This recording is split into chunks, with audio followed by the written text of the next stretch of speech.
Nina Mietz, bonsoir. Alors d'abord, merci d'avoir répondu à l'invitation de l'Observatoire des think tanks pour cette 3e édition des Trophées des think tanks. Vous êtes PDG de FTI Consulting France, vous êtes une experte de la communication institutionnelle, vous avez été notamment porte-parole pour les affaires internationales et européennes de plusieurs ministres de l'économie et des finances. Vous avez également fondé en 1999 le Centre d'accueil de la presse étrangère à Paris.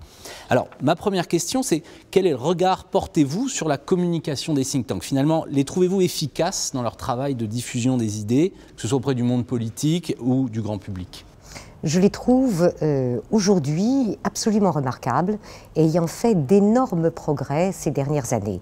Sous l'impulsion justement d'un certain nombre de fondateurs de certains de ces think tanks en France et dans les pays européens, il y a eu comme une forme de compétition et la notion qu'il ne suffisait pas de réfléchir, mais qu'il fallait aussi faire savoir sur quoi on réfléchissait.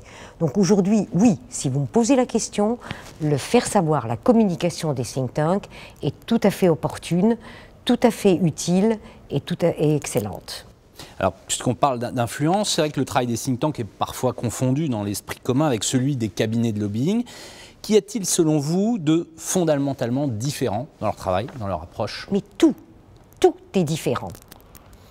Les think tanks, ce qu'ils font, c'est de réfléchir et d'informer de façon absolument égale et multilatérale sur les résultats de leur réflexion. Elle est neutre, elle est objective.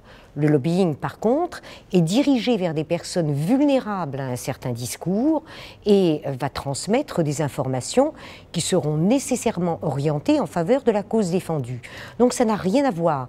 Et je pense que c'est extrêmement malfaisant que d'essayer de comparer ou de parler de think tank et de lobbying. C'est là deux choses différentes, utiles sur la scène domestique et sur la scène européenne, mais qui n'ont strictement rien à voir. Deux missions d'influence radicalement différentes. Absolument. Par rapport aux think tanks d'autres pays importants en Europe, comme l'Allemagne ou le Royaume-Uni, est-ce que finalement les think tanks français font le poids aujourd'hui? Qu'est-ce qu'on appelle un think tank français ? La plupart des think tanks dits français sont peut-être créés sous l'impulsion d'un Français. C'est le cas de Notre Europe qui a été créé par Jacques Delors, par exemple. Mais sur le fond, ils sont composés de gens qui réfléchissent de la plupart des pays européens.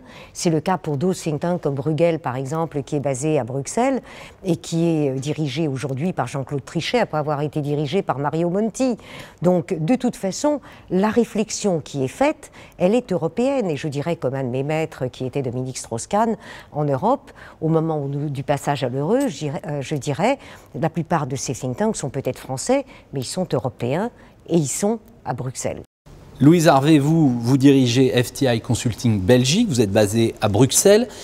Est-ce que le message porté par les think tanks européens est entendu aujourd'hui par les institutions européennes à Bruxelles ? Le monde des think tanks est une tradition anglo-saxonne et cette influence reste encore très prégnante. Toutefois, nous constatons le poids de certains think tanks très présents et actifs à Bruxelles, comme la Fondation Robert Schuman, l'IFRI, Notre Europe. La France est un des pays clés dans les dynamiques européennes, donc le point de vue reste très écouté à Bruxelles.